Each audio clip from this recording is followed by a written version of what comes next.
तो last topic में हमने किया था राष्ट्रीय उद्यान और वन्य जीव अभ्यारण्य, इसके बारे में चर्चा हो गई थी, है ना। किस तरीके से राष्ट्रीय उद्यान कहाँ कहाँ पर अवस्थित हैं, लोकेशन मैंने बताने का प्रयास किया था, और वन्य जीव अभ्यारण्य कहाँ कहाँ पर अवस्थित हैं, ये भी हमारी चर्चा हुई थी। ये दो विषय वस्तुओं के बारे में हमने देखा था।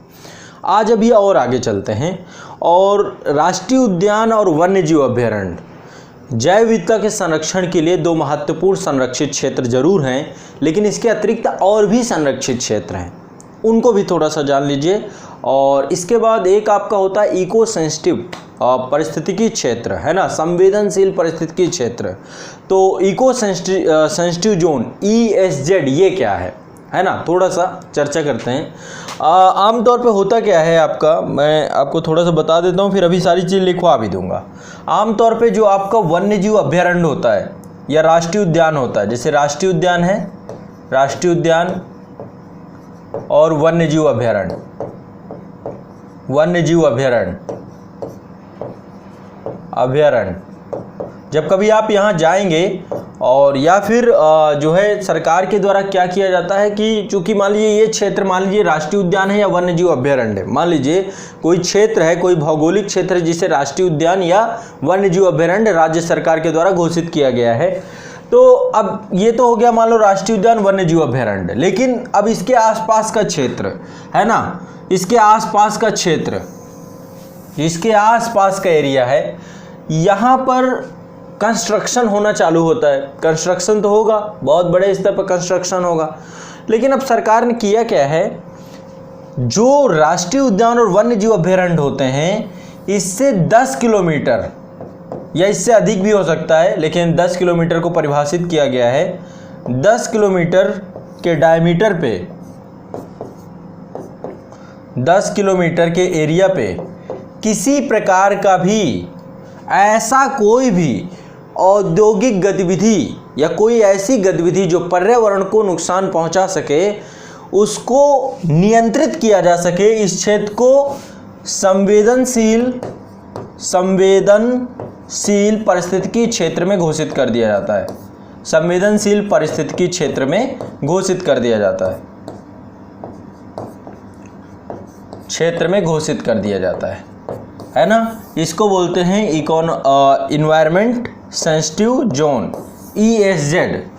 तो ये 1986 में जो आपका जैव विविधता संरक्षण को लेकर जो अधिनियम आया, उस अधिनियम में ही ये आपका पर्यावरण संरक्षण अधिनियम में ही ये प्रावधान किया गया कि राष्ट्रीय उद्यान और वन्य जीव अभ्यारण्य से 10 किलोमीटर के डायमीटर में, 10 किलोमीटर के क्षेत्र में हमें क्या करना है, औद्योगिक गतिविधियां और पोल्यूशन फैलाने वाली गतिविधियां जो पैल्यूटेड हैं, उनको हमें क्या करना है, रेगुलेट करना है, नियंत्रित करना है। ये सारी चीज़ें जो है इसके तहत रखी गई। और यहाँ पर जो है ना तो वृक्षों को काटा जा सकता उतने बड़े स्तर पर, जितने भी जो पर्यावरण संवेदनशील क्षेत्र हैं, ना तो वृक्षों की कटाई की जा सकती, ना तो वृक्षों की कटाई करने के अलावा ना इन क्षेत्रों पे जो भूमि जल है, भूमि जल का दोहन नहीं किया जा सकता उस तरीके से, और भी बहुत सारी गतिविधियां हैं। औद्योगिक कारखाने नहीं लगाए जा सकते, बड़े स्तर पर होटल रेस्टोरेंट इनका डेवलपमेंट नहीं किया जा सकता, क्योंकि ये टूरिस्ट प्लेस बन जाते हैं। तो पर्यावरण परिस्थितिकी क्षेत्र क्या है, ये भी हम लोग पढ़ेंगे, इसको भी हम समझने का प्रयास करेंगे। चलिए आज मैं सबसे पहले आप लोगों को ले चलता हूँ, क्या क्या टॉपिक आज आप पढ़ेंगे। चलिए अभी मैं लिखवा दूंगा, टेंशन मत लीजिए। तो आज हम लोग बायोडाइवर्सिटी ऑफ इंडिया पे आगे बढ़ेंगे और इस टॉपिक को समझने का प्रयास करेंगे। आज मैं आप सभी को ये 3 प्रमुख टॉपिक पढ़ाऊंगा। जैव विविधता के अंतर्गत ये 3 प्रमुख टॉपिक आज हम पढ़ेंगे, और आप लोग इसको तीनों को लिख लीजिए।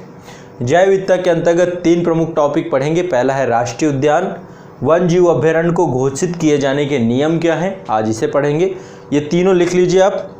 दूसरा, राष्ट्रीय उद्यान और वन्य जीव अभ्यारण्य में अंतर क्या होता है, राष्ट्रीय उद्यान और वन्य जीव अभ्यारण्य में अंतर क्या होता है। और एक चीज़ और हो सकता है, ये जो पूरा का पूरा प्रोटेक्टेड एरिया है, ये जो पूरा का पूरा प्रोटेक्टेड एरिया है, माफ़ करिएगा, हाँ, जो पूरा का पूरा प्रोटेक्टेड एरिया है, संरक्षित क्षेत्र है, इसमें कौन कौन प्रवेश कर सकता है, उसको लेकर क्या प्रक्रिया है, तो थोड़ा बता दूंगा। कोई बहुत ज़्यादा इंपॉर्टेंट नहीं है, लेकिन फिर भी मैं आपको जानकारी दे दूंगा कि प्रवेश कैसे यहाँ पर होता है। संरक्षित क्षेत्रों में प्रवेश को लेकर के सरकार के द्वारा क्या नियम बनाए गए हैं, क्या मानक बनाए गए हैं। और तीसरा जो आपका है वो पढ़ेंगे हम लोग, कुछ महत्वपूर्ण टर्मिनोलॉजी, शायद आप इसे समझें। समुदाय आगार क्या होते हैं, संरक्षण आगार क्या होते हैं, भारत के पवित्र उपवन क्या हैं, समुद्री संरक्षित क्षेत्र क्या हैं, बायोस्फीयर रिजर्व जोन क्या है, या जैवमंडल आगार क्या है। तो ये मुझे आपको पढ़ाने हैं स्वस्थानीय संरक्षण में।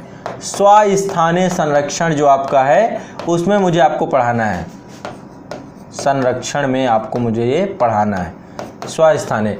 इसके अलावा आपने 2-3 चीज़ें आपने पढ़ी हैं। पहला चीज़ आपने क्या पढ़ा है इसमें, पहली चीज़ आपने इसमें पढ़ी है वन्यजीव अभ्यारण्य और राष्ट्रीय उद्यान, ये दोनों स्वस्थानीय के हमने पढ़ लिए हैं। बाकी के बच्चे समुदाय आगार क्या है, संरक्षण आगार क्या है, भारत के पवित्र उपवन क्या है, समुद्री संरक्षित क्षेत्र क्या है, जैवमंडल आगार क्या है। तो ये आप टॉपिक लिख लीजिए और इसके बाद फिर मैं आपका प्रारंभ करता हूँ।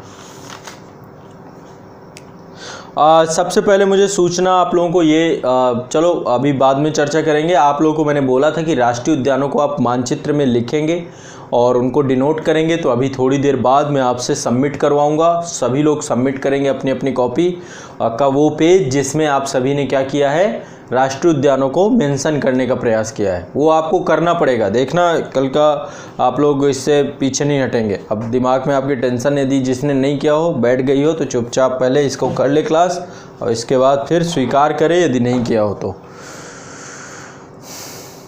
ठीक है, चलिए ये आपका, ये आपने लिख लिया, हेडिंग डाल ली पूरी। राष्ट्रीय उद्यान पढ़ना है, वन्यजीव अभ्यारण्य को घोषित किए जाने के नियम क्या होते हैं, राष्ट्रीय उद्यान और वन्यजीव अभ्यारण्य में अंतर क्या होता है, संरक्षित क्षेत्र में प्रवेश कैसे करते हैं, और इसके बाद जो आपके ये है समुदाय आगार क्या है, संरक्षण आगार क्या है, भारत के पवित्र उपवन क्या है, समुद्री संरक्षित क्षेत्र क्या है, जैवमंडल आगार क्या है, बायोस्फीयर रिजर्व क्या है। हो गया, बढ़े आगे, आगे बढ़े, लिख गया आप सभी का। आदेश करते जाइए, आपके आदेश का अनुपालन करना है, इसलिए आप जितनी जल्दी आदेश करेंगे उतनी जल्दी आगे बढ़ेंगे।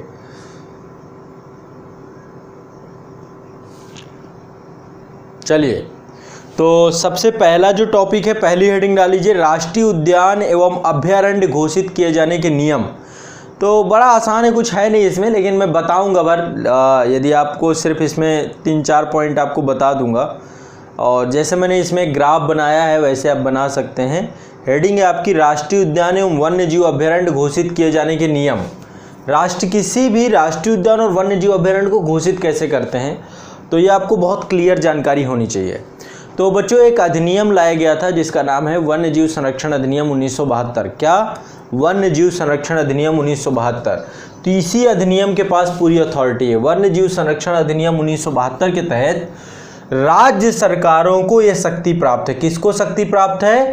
राज्य सरकारों को यह शक्ति दी गई है कि राज्य सरकार क्या कर सकती हैं, राज्य सरकार वन्य जीवों के संरक्षण को लेकर के, है ना, राष्ट्रीय उद्यान या वन्य जीव अभ्यारण्य घोषित कर सकती है। तो ये लिख लीजिए, पहला क्या है, वन्य जीव संरक्षण अधिनियम 1972 के अनुसार क्या है, राज्य सरकार को शक्ति है। अब राज्य सरकार कैसे करती है, कैसे किसी क्षेत्र को वन्य जीव अभ्यारण्य या राष्ट्रीय उद्यान घोषित किया जाता है, इसको समझने का प्रयास करिए। चलिए, राज्य सरकार का पहला काम होता है कि किसी भौगोलिक क्षेत्र को चिन्हित करते हैं। सबसे पहला काम होता है चिन्हित करना, और इसी चिन्हित करने को चिन्हित किस तौर पे करना कि इस क्षेत्र में जंतु और वनस्पति ये जैव विविधता के लिए बहुत ही महत्वपूर्ण है। इस क्षेत्र में जंतुओं की और वनस्पतियों की और भू आकृति आदि से प्राकृतिक प्रदेश बहुत महत्व रखता है। इसे राष्ट्रीय उद्यान या वन्यजीव अभ्यारण्य का दर्जा दिया जाना चाहिए। तो पहला काम ही होता है चिन्हित करने से कोई भौगोलिक क्षेत्र, जिस भौगोलिक क्षेत्र को हमें राष्ट्रीय उद्यान बनाना है, इसको बोलते हैं प्रारंभिक अधिसूचना। पहले प्रारंभिक अधिसूचना निकाली जाती है, जिस अधिसूचना में ये बताया जाता है कि ये क्षेत्र क्या होगा, वन्य जीव अभ्यारण्य या राष्ट्रीय उद्यान बनाया जाएगा। आप देख रहे हैं ना, वर्तमान में 105 राष्ट्रीय उद्यान है, 551 वन्य जीव अभ्यारण्य है। तो ये लगातार चलता रहता है, सतत प्रक्रिया है, सतत प्रक्रिया के तहत ये पूरा आता है। तो जंतुओं, फौना और फ्लोरा जहाँ पर सर्वाधिक होते हैं या भू आकृति के आधार पे प्राकृतिक तौर पे ये क्षेत्र बहुत महत्वपूर्ण होता है। तो ऐसे वन क्षेत्र को क्या करती, प्रारंभिक अधिसूचना के द्वारा राज्य सरकारों के द्वारा क्या किया जाता है, चिन्हित किया जाता है। ये बताया जाता है कि इस क्षेत्र को, तो पहले एक नोटिफिकेशन निकालती है राज्य सरकार, उस नोटिफिकेशन में बताती है कि ये जो है क्षेत्र को हम वन्य जीव अभ्यारण्य या राष्ट्रीय उद्यान घोषित करने जा रहे हैं। ठीक है, पहला काम ये होता है, बहुत आसान है। इसके बाद कुछ नहीं होता, दूसरा स्टेप है निर्णायक भूमिका की। निर्णायक अधिसूचना या फिर कह सकते हैं अंतिम रूप पे ये फाइनल कर दिया जाता है, एक दूसरी अधिसूचना निकाली जाती है और इसके लिए एक परमिशन लेनी पड़ती है। जब ये पहली अधिसूचना निकालती है राज्य सरकार, तो इसके बाद एक संस्था है, यदि ये वन्य जीव है, यहाँ पर वन्य जीव रहते हैं, ये समुद्री जैव विविधता नहीं है, ये आपका स्थलीय जैव विविधता है, तो इसके लिए एक बोर्ड बनाया गया है, वन्य जीव बोर्ड, वाइल्ड लाइफ बोर्ड। तो वाइल्ड लाइफ बोर्ड को राष्ट्रीय उद्यान और वन्य जीव अभ्यारण्य घोषित करने के लिए क्या करना पड़ता है, अनुमति प्राप्त करनी होती है। तो जब वन्य जीव बोर्ड ये अनुमति प्रदान कर देता है, वन्य जीव बोर्ड ये अनुमति प्रदान कर देता है, तो राज्य सरकार क्या करती है, अंतिम अधिसूचना या निर्णायक अधिसूचना जारी करके राष्ट्रीय उद्यान या अभ्यारण्य क्षेत्र को घोषित कर देती है। समझ रहे हैं, पहले वो प्रारंभिक अधिसूचना, जिसके तहत क्या होता है, प्रारंभिक अधिसूचना के तहत क्या करती है राज्य सरकार, क्षेत्र को इंगित करती है कि ये क्षेत्र आपका राष्ट्रीय उद्यान या वन्य जीव अभ्यारण्य, वो फिर कहाँ जाता है, वन्य जीव बोर्ड के पास जाता है और वन्य जीव बोर्ड का काम क्या होता है, अप्रूव्ड कर देना कि हाँ ये राष्ट्रीय उद्यान या वन्य जीव अभ्यारण्य के तौर पे बन सकता है। ठीक, समझ रहे हैं बात को, समझते जाना है चीज़ों को। ठीक है, और मान लीजिए यदि कोई जलीय परितंत्र है, क्योंकि आप जानते हैं कि बहुत सारे हमारे जो राष्ट्रीय उद्यान या वन्य जीव अभ्यारण्य है वो जलीय समुद्री परितंत्र हो सकते हैं, समुद्री संरक्षण क्षेत्र हो सकते हैं। तो कौन कौन से जो राष्ट्रीय उद्यान या अभ्यारण्य हमारे समुद्री संरक्षण क्षेत्र हैं, मैं आगे पढ़ाऊंगा। हो सकेगा तो आज ही चर्चा हो जाएगी, नहीं होगा तो फिर नेक्स्ट टॉपिक में पढ़ लेंगे, लेकिन आज आगे आने वाला है वो टॉपिक। तो यदि जलीय परितंत्र है तो उसके लिए एक अलग बना हुआ है भारतीय जलीय जीव संरक्षण बोर्ड, इससे अनुमति लेनी पड़ती है। यदि वन्य जीव है तो वन्य जीवों के लिए क्या है, वन्य जीव बोर्ड से अनुमति लेनी पड़ेगी। और यदि जलीय परितंत्र है तो जलीय परितंत्र से क्या लेना पड़ेगा, भारतीय जलीय जीव संरक्षण बोर्ड से अनुमति आपको प्राप्त करनी होगी। ठीक, ये आपका दो चीज़ें बिल्कुल दिमाग में बैठा लीजिए। ये तरीका है, बहुत आसान तरीका है। लेकिन आप एक चीज़ और है इसमें, यदि केंद्र सरकार, राज्य सरकार चाहे तो पूरे के पूरे भूमि के टुकड़े को, जो भूमि राष्ट्रीय उद्यान या अभ्यारण्य के तौर पे घोषित किया जाना है, केंद्र सरकार को भी हस्तांतरित कर सकती है, केंद्र सरकार को भी सौंप सकती है। और केंद्र सरकार यदि चाहे तो वो क्या कर सकती है, उसे राष्ट्रीय उद्यान या वन्य जीव अभ्यारण्य वो घोषित कर सकती है। तरीका यही होगा, पहले प्रारंभिक अधिसूचना निकाली जाएगी, प्रारंभिक अधिसूचना के बाद फिर उसको निर्णायक अधिसूचना निकाली जाएगी, लेकिन उसके लिए अनुमति लेनी पड़ेगी, किससे, वाइल्ड लाइफ जो आपका बोर्ड है उससे पूछना पड़ेगा। यदि जलीय परितंत्र है तो भारतीय जलीय जीव संरक्षण बोर्ड से अनुमति लेनी पड़ेगी। क्लियर, ये बहुत इजी है, इसमें कुछ है नहीं। तो राज्य सरकार चाहे तो किसी भी क्षेत्र के लिए केंद्र सरकार को हस्तांतरित कर सकती है।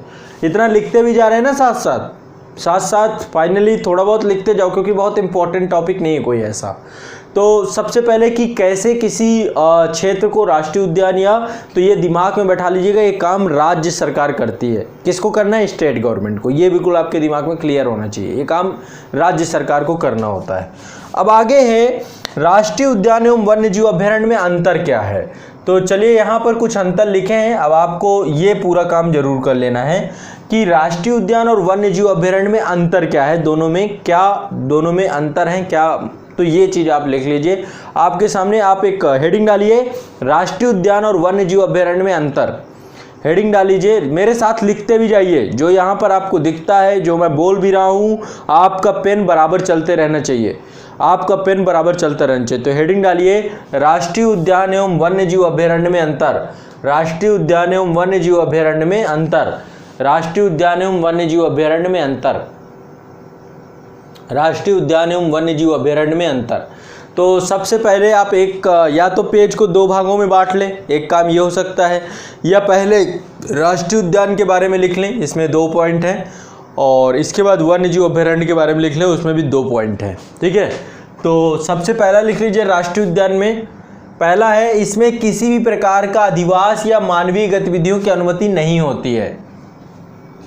मतलब राष्ट्रीय उद्यानों के आसपास मानव अधिवास नहीं, राष्ट्रीय उद्यान के अंदर मानव अधिवास नहीं होता है। लेकिन मैंने आपको जैसा कि बताया था कि जनजातियां या फिर जो लोग पहले से रह रहे हैं, सरकार उनको वहाँ पर स्थानीय लोगों को संरक्षित करने का प्रयास करती है, लेकिन किसी भी प्रकार के अधिवास की या मानवीय गतिविधियों की अनुमति यहाँ पर नहीं होती है। और यहाँ तक जानवरों को चराने के लिए, जंगली उत्पादों को इकट्ठा करने के लिए भी मंजूरी नहीं प्राप्त होती है। ठीक, तो ये दोनों चीज़ों को दिमाग में बैठा लीजिए। पहला क्या है, किसी भी प्रकार के अधिवास और मानवीय गतिविधि की अनुमति नहीं है, और दूसरा जानवरों को चराने या जंगली उत्पादों को इकट्ठा करने की भी मंजूरी प्राप्त नहीं होती। तो ये दोनों चीज़ आपको लिख लेना है। लिखते ही तुरंत आगे नेक्स्ट पॉइंट पे पहुंचूंगा मैं, जल्दी जल्दी लिखना है, समय नहीं लगाना। ठीक है, पहला पॉइंट ये हो गया। अब दूसरे पॉइंट पे आते हैं। दूसरा है,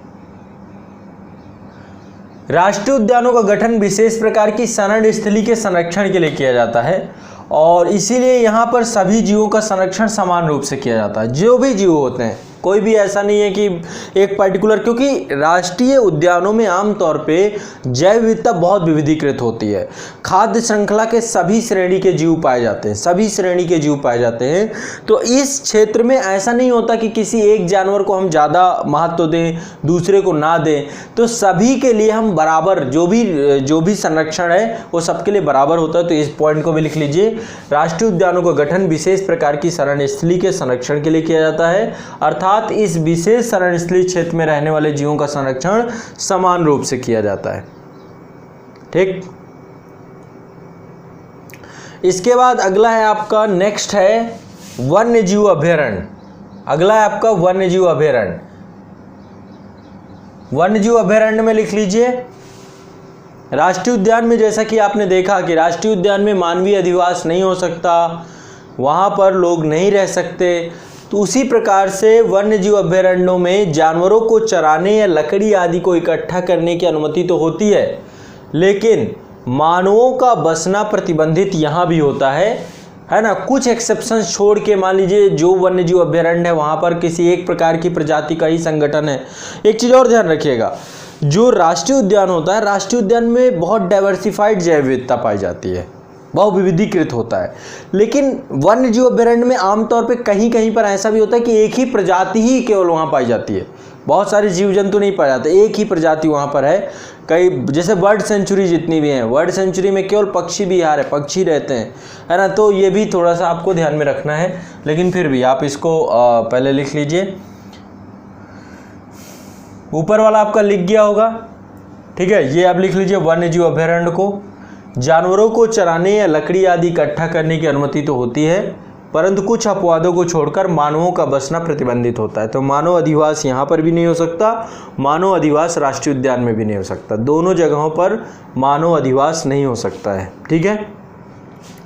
पर्यटन के लिए अनुमति होती है, पर्यटन के लिए अनुमति होती है। पर्यटन के लिए अनुमति, देखो पर्यटन के लिए अनुमति वहाँ भी होती है राष्ट्रीय उद्यान में, लेकिन लेनी पड़ती है।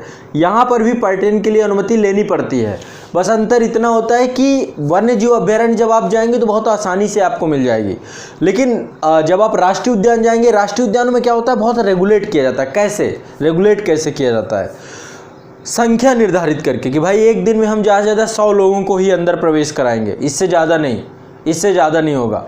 तो हो सकता है कि आपको अपॉइंटमेंट 3 दिन 4 दिन बाद मिले, है ना। तो बहुत रेगुलेशन है वहाँ पर ऐसा नहीं हो सकता कि एक साथ जो है हज़ारों की भीड़ पहुँच जाए, लाखों लोग पहुँच जाए, ऐसा नहीं होता है।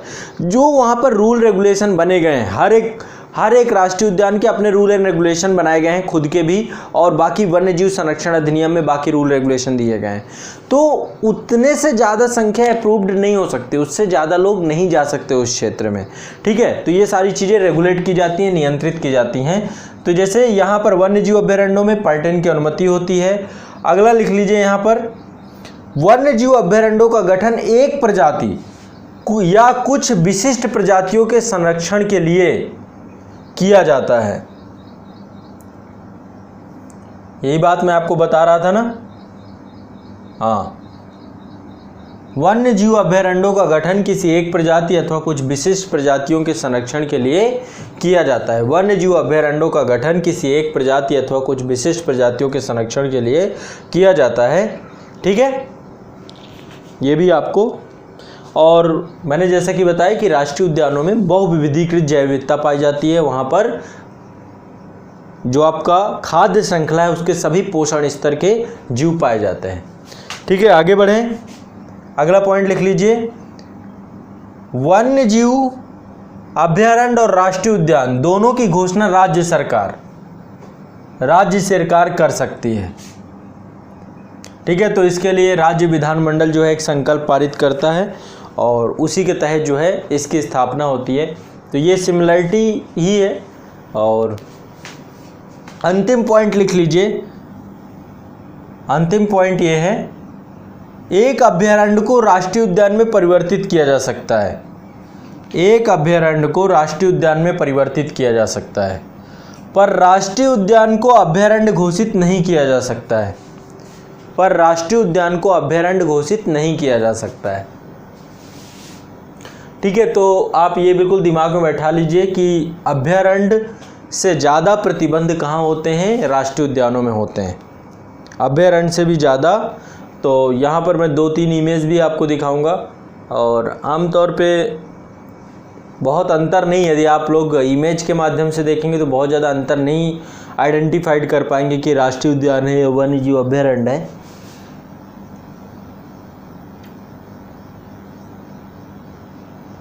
अब मुझे बताएं, लिख गया सबका?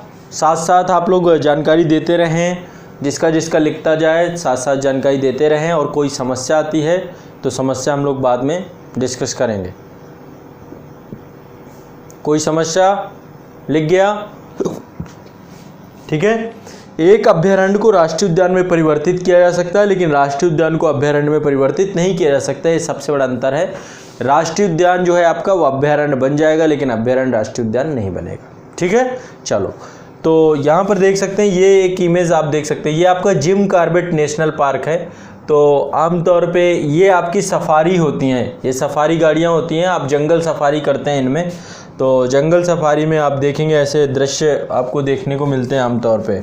ठीक है, बड़े बड़े जत्थे आपको दिख जाएंगे जहाँ पर जीव जो है प्राकृतिक आवास क्षेत्र में रह रहे हैं, घूम रहे हैं, टहल रहे हैं, इंजॉय कर रहे हैं, है ना, आराम से जो है अपनी जीवन पद्धति जीते हैं। और आप लोग धीरे धीरे, अभी जैसे लॉकडाउन में कोई गया नहीं होगा राष्ट्रीय उद्यानों में, तो जीव भी सोच रहे होंगे कि एक विशेष प्रकार की प्रजाति आती थी मुझे देखने, वो नहीं दिख रहे हैं। ठीक है, क्योंकि मनुष्य अब जाता नहीं होगा, तो अभी तो बंद ही चल रहे हैं। जितने भी पार्क हैं सब बंद कर दिए गए हैं, राष्ट्रीय उद्यान बंद कर दिए गए हैं। तो खुश होंगे, लग रहा है ज़्यादा खुश होंगे, लेकिन फिर भी। तो ये आप देखिए, ये पूरा का पूरा, और कोई ऐसा नुकसान नहीं पहुंचाते। जैसे आप जाएंगे ना, तो कई बार होती घटनाएं भी हो जाती हैं, लेकिन फिर भी कई बार आप देखेंगे नेट में आपको बहुत सारे वीडियो मिल जाएंगे।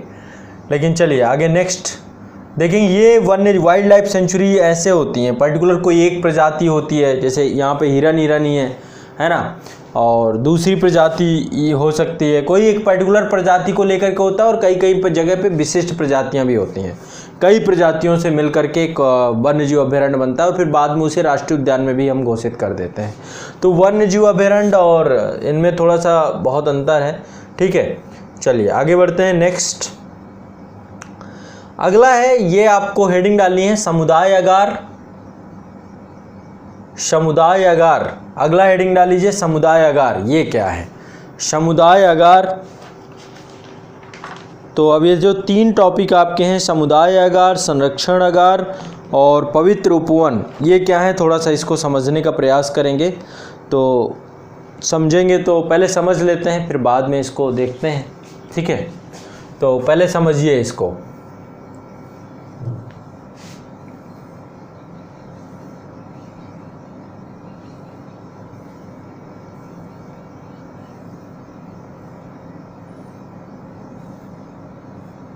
हाँ, पहले थोड़ा सा इसको समझने का प्रयास करते हैं। समुदाय अगार, इसको बोलते हैं कम्युनिटी रिजर्व। आसान भाषा में बिल्कुल समझाऊंगा, आसान भाषा में। समुदाय आगार कुछ नहीं है।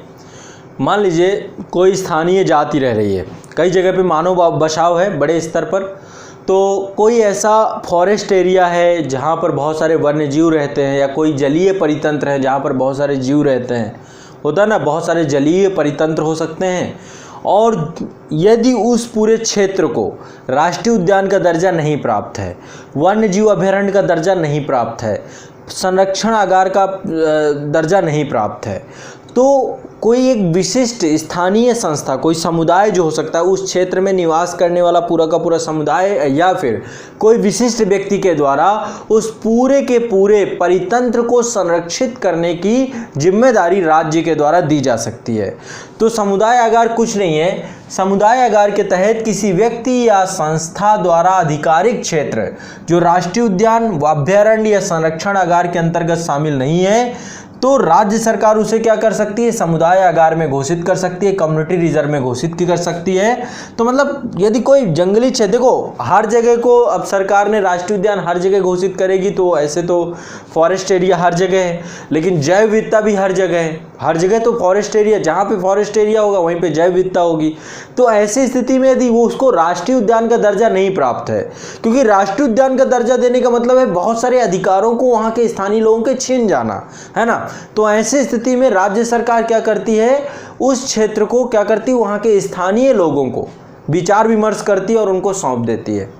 और वो स्वेच्छा से करते हैं ये पूरा काम, वो उनका काम स्वेच्छा से होता है, कोई ज़बरदस्ती नहीं होती है, वो स्वेच्छा से पूरा का पूरा काम कर सकते हैं, है ना। तो बहुत अंतर नहीं है। समुदाय कम्युनिटी रिजर्व जो होते हैं, कम्युनिटी रिजर्व में व्यक्ति विशेष या समुदाय वन्य जीवों को एवं अपने आवासों के संरक्षण के लिए स्वैच्छिक रूप से कार्य करते हैं। तो अपना क्षेत्र और ठीक है, तो कम्युनिटी रिजर्व कुछ नहीं है, व्यक्ति और किसी संस्था के द्वारा यदि किसी फॉरेस्ट एरिया का या वन्य जीवों के क्षेत्रों का या कोई समुद्री परितंत्र का यदि स्वयं जिम्मेदारी उठा ली जाए कि हम संरक्षित करेंगे जैव विविधता का, तो इसे क्या बोलते हैं, कम्युनिटी रिजर्व। और सरकार के द्वारा यह दर्जा दिया जाता है समुदाय आगार का। समझ गए, कुछ नहीं है इसमें, अभी इसको लिखवा देंगे, लिख लीजिएगा। ये हो गया आपका समुदाय आगार। मैं एक बार अभी संरक्षण आगार की बात करता हूँ। संरक्षण कंजर्वेशन रिजर्व, कंजर्वेशन रिजर्व भी वही है। इसमें होता क्या है, जो राष्ट्रीय उद्यान और वन्य जीव अभयारण्य होते हैं, राष्ट्रीय उद्यान और वन्य जीव अभयारण्य, यहाँ पर तो जीवों की बहुलता होती है, तो इनके आसपास का क्षेत्र जो होता है, आसपास का क्षेत्र भी बहुत सेंसिटिव होता है। आसपास के क्षेत्र में भी जैव विविधता बड़े स्तर पर होती है। तो कई बार जो राष्ट्रीय उद्यान या अभयारण्यों से जो संलग्न क्षेत्र होते हैं, उन संलग्न क्षेत्रों में राज्य सरकार क्या करती है, वहाँ के स्थानीय लोगों से विचार विमर्श करती है, उनसे बात करके उस पूरे के पूरे क्षेत्र को संरक्षण आगार के तौर पे घोषित कर दिया जाता है। और एक कमेटी बनाई जाती है, उस कमेटी का नाम होता है, एक कमेटी क्रिएट की जाती है। कमेटी का नाम क्या होता है, कमेटी का नाम, इसको बोलते हैं प्रबंधन समिति, संरक्षण आरक्षित प्रबंधन समिति। और इस कमेटी का काम होता है कि कमेटी जो है पूरे के पूरे कंजर्वेशन रिजर्व क्षेत्र को क्या करे, यहाँ पर जो जैव विविधता है उसको संरक्षित करे। तो यहाँ पर भी स्थानीय लोग हैं, कम्युनिटी रिजर्व में भी स्थानीय लोग हैं, यहाँ पर भी स्थानीय लोग हैं, कम्युनिटी रिजर्व में भी स्थानीय लोग हैं। अंतर सिर्फ इतना सा है कि जो कंजर्वेशन रिजर्व है या जो कम्युनिटी रिजर्व है, कम्युनिटी रिजर्व जो है वो राष्ट्रीय उद्यान या वन्य जीव अभयारण्यों के पास की चीज़ नहीं है, है ना। ये संरक्षण जो आगार है ये आपका राष्ट्रीय उद्यान या वन्य जीव अभयारण्यों के पास का क्षेत्र है। ठीक, तो अभी हम ये और इसका जो है ये भी जो है सरकार के द्वारा आधिकारिक तौर पे घोषित किया जाता है। तो अब दो चीज़ें हैं, पहला आप हेडिंग डालिए समुदाय आगार, जो आपने डाला है समुदाय आगार में लिख लीजिए। कुछ चीज़ें मैं आपको लिखवा रहा हूँ, लिखते जाइए साथ साथ। समुदाय आगार में, समुदाय आगार समझ में आया गया? पहले ये बताइए, दोनों चीज़ समझ में आई, समुदाय आगार और संरक्षण आगार, पहले ये दिमाग में क्लियर हुआ कि नहीं हुआ? समुदाय आगार और संरक्षण आगार दिमाग में क्लियर हुआ कि नहीं हुआ, ये बताएं। राष्ट्रीय उद्यान और वन्य जीव अभयारण्य, देखो दोनों सिमिलर हैं, दोनों में बहुत ज़्यादा अंतर नहीं है, लेकिन कुछ माइनर अंतर हैं। गो एरिया कहीं पर ज़्यादा है, कहीं पर नो गो। जैसे राष्ट्रीय उद्यानों में नो गो एरिया, वहाँ कोई नहीं जा सकता, मानवीय अधिवास है। अभी मैं प्रवेश करने का आपको बताऊंगा कि प्रवेश कौन कर सकता है कौन नहीं कर सकता, है ना। तो जो राष्ट्रीय उद्यान और वन्य जीव अभयारण्य के आसपास के क्षेत्र हैं वहां पर भी जैव विविधता व्यापक स्तर पे होती है। तो उन क्षेत्रों को जो इको सेंसिटिव जोन होते हैं सरकार क्या कर सकती है, कंजर्वेशन रिजर्व घोषित कर सकती है और वहां के स्थानीय लोगों के द्वारा एक प्रबंध कमेटी बनाई जाती है और वो वहां पर पूरी तरीके से जैव विविधता को लेकर काम करते हैं, ताकि क्या होता है पर्यावरण और मानव का तारतम्य बना रहे। ऐसा ना रहे कि पर्यावरण का मानव से तारतम्य खत्म हो जाए, दोनों एक दूसरे पे आश्रित हैं। तो पहला तो मानो कि हम सबकी जिम्मेदारी है ना, तो संरक्षण आगार उससे जुड़ा हुआ है। समुदाय आगार में क्या है, समुदाय आगार में किसी क्षेत्र में जहां पर जैव विविधता है वहां के स्थानीय लोग या कोई व्यक्ति स्वयं आगे आकर के उस क्षेत्र के संरक्षण को अपने हाथ में ले लेता है। समुदाय आगार ये है, कम्युनिटी रिजर्व। तो कम्युनिटी रिजर्व और संरक्षण रिजर्व बहुत हद तक एक दूसरे से मिलते हैं, लेकिन दोनों में अंतर है, थोड़ा सा उनकी लोकेशन का अंतर है। ठीक है, उनकी लोकेशन का अंतर है, कम्युनिटी रिजर्व और क्लियर लोकेशन का अंतर है दोनों के। ठीक, अब आगे बढ़ते हैं। अब इसको लिख लीजिए पहले आप, समुदाय आगार हेडिंग डालिए, समुदाय आगार लिखे, समुदाय आगार में लिखे, कम्युनिटी रिजर्व में लिखे वन्य जीव संरक्षण संशोधन।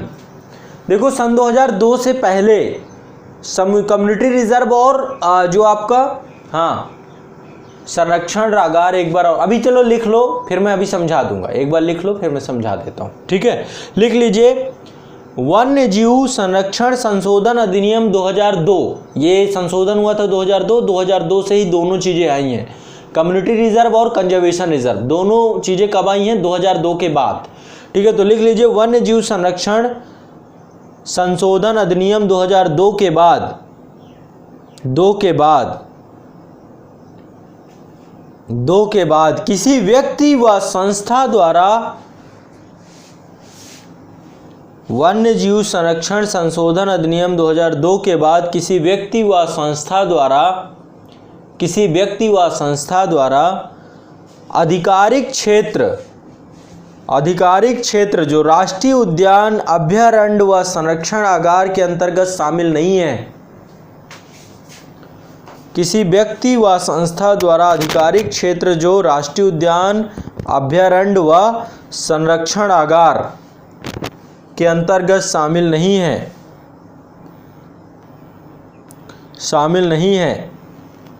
राज्य सरकार उसे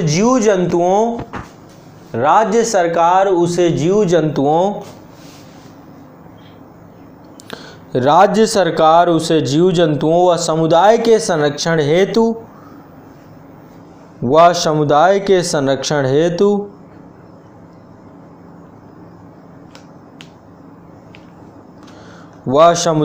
संरक्षण हेतु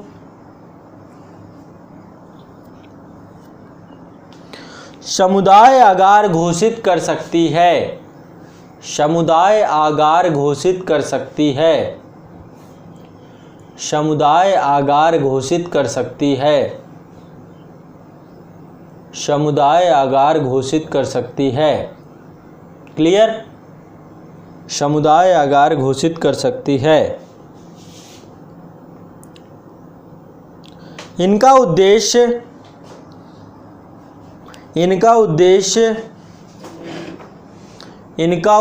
क्यों डेवलप किए जाते हैं? तो देखो, अब चूंकि मानव का बसाव है उस क्षेत्र में, तो वहाँ पर पर्यावरण का संरक्षण तो हो ही, लेकिन साथ साथ मानव का भी संरक्षण हो। परंपराओं का, मानव की परंपराओं का, उसकी संस्कृति का, बहुत सारे मानव जो हैं जो जंगलों से जुड़े हुए हैं, उनके कल्चर को समाप्त ना कर दिया जाए। तो कम्युनिटी आगार में मानव को भी इन्वॉल्व कर लिया जाता है, मानव भी उसके साथ जुड़ जाता है। राष्ट्रीय उद्यान में नहीं जुड़ सकता, वन्य जीव अभयारण्य में नहीं जुड़ सकता। ये राज्य सरकार के द्वारा पूरा जो IFOS होती है ना, इंडियन फॉरेस्ट सर्विसेज, या पूरी वन के लिए पूरा अलग ही डिपार्टमेंट है, पूरा वन विभाग अलग ही है। रेंजर की पोस्ट होती है, DFO की पोस्ट होती है, तो बहुत सारी जितनी भी है सब अलग बनाए गए और अधिकारियों के द्वारा पूरा रेगुलेट किया जाता है, सरकार रेगुलेट करती है। तो राष्ट्रीय उद्यान में कोई मानवीय आवास नहीं, वन्य जीव अभयारण्य में भी कोई मानवीय आवास नहीं, राष्ट्रीय उद्यान नो गो एरिया, वहां कोई जा भी नहीं सकता, प्रतिबंधित क्षेत्र है। और वन्य जीव अभयारण्यों में लोग प्रवेश कर सकते हैं पर्यटन के लिए, कुछ क्षेत्रों के लिए जा सकते हैं, पशुओं को चराने के लिए जा सकते हैं, उसके लिए भी रेगुलेटेड एरिया है। लेकिन जो कम्युनिटी आगार है ये क्या है, इसका उद्देश्य क्या है, पर्यावरण का संरक्षण तो हो ही, लेकिन पर्यावरण के संरक्षण के साथ जो स्थानीय लोग हैं उनकी संस्कृति, उनकी परंपराओं का भी संरक्षण हो। समझ रहे हैं? तो यही बात मैं लिखवा रहा हूँ, इसको लिख लो, पूरा कंप्लीट कर लो, लिख लीजिए। इसका उद्देश्य जीव जंतुओं और वनस्पतियों के संरक्षण के साथ साथ जीव जंतुओं और वनस्पतियों के संरक्षण के साथ साथ परंपराओं तथा सांस्कृतिक मूल्यों का भी संरक्षण करना है। परंपराओं तथा सांस्कृतिक मूल्यों का भी संरक्षण करना है। परंपराओं तथा सांस्कृतिक मूल्यों का भी संरक्षण करना है।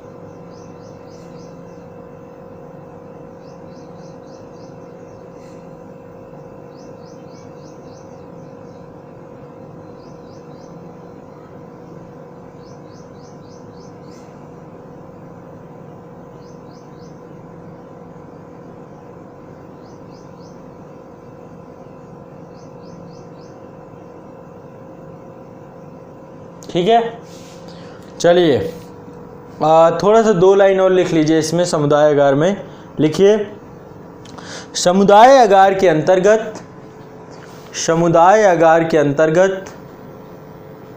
व्यक्ति विशेष व समुदाय समुदाय आगार के अंतर्गत व्यक्ति विशेष व समुदाय वन्य जीवों एवं अपने आवास के संरक्षण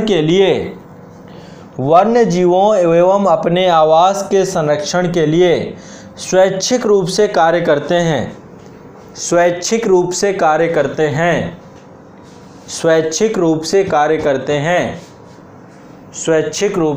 करते हैं। ये रहा आपका समुदाय आगार। क्लियर दिमाग से, समुदाय आगार क्लियर। नेक्स्ट हेडिंग डालिए, अगला डालिए संरक्षण आगार, कंजर्वेशन रिजर्व। संरक्षण आगार, कंजर्वेशन रिजर्व।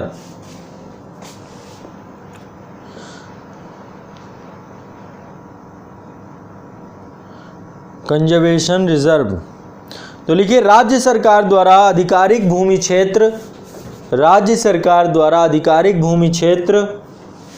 जो राष्ट्रीय उद्यान अथवा अभयारण्य से संलग्न है ना, इसको भी प्रोटेक्टेड एरिया बना देती है।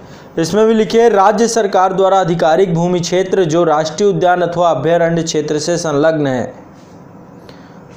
राज्य सरकार द्वारा आधिकारिक भूमि क्षेत्र जो राष्ट्रीय उद्यान अथवा अभयारण्य क्षेत्र से संलग्न है।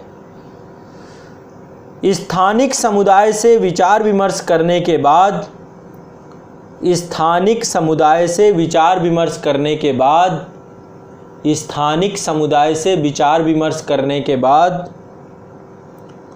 दृश्य भूमियों को बोलते हैं भूमि का टुकड़ा। ये लिखे, भूमि किसी भूमि के टुकड़े को ये लिखे, इसको बोलते हैं लैंडस्केप्स या फिर लिखे किसी भूमि के टुकड़े। इसी को बोलते हैं विजिबल लैंड, या जो दृश्य भूमि है, जो दिखाई देती है ना, जो कवर नहीं है। तो वही बात है यहाँ पर, स्थानिक समुदाय से विचार विमर्श करने के बाद दृश्य भूमियों, समुद्री क्षेत्रों, जीव जंतुओं और वनस्पतियों, समुद्री क्षेत्रों,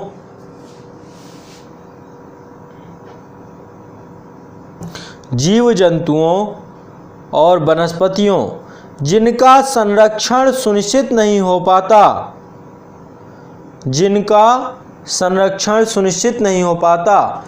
के सुरक्षा एवं संरक्षण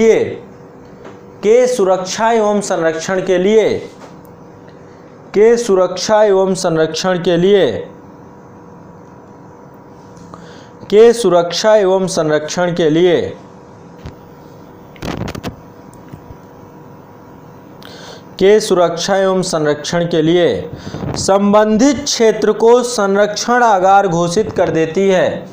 संबंधित क्षेत्र को संरक्षण आगार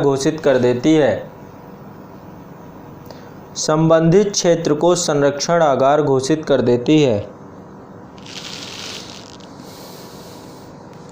संबंधित क्षेत्र को संरक्षण आगार घोषित कर देती है।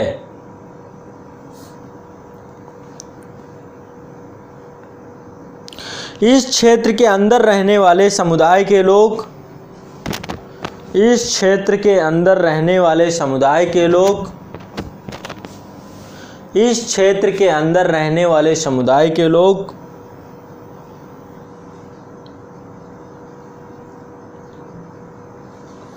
संरक्षण गतिविधियों से प्रभावित नहीं होते हैं। संरक्षण गतिविधियों से प्रभावित नहीं होते हैं। संरक्षण गतिविधियों से प्रभावित नहीं होते हैं।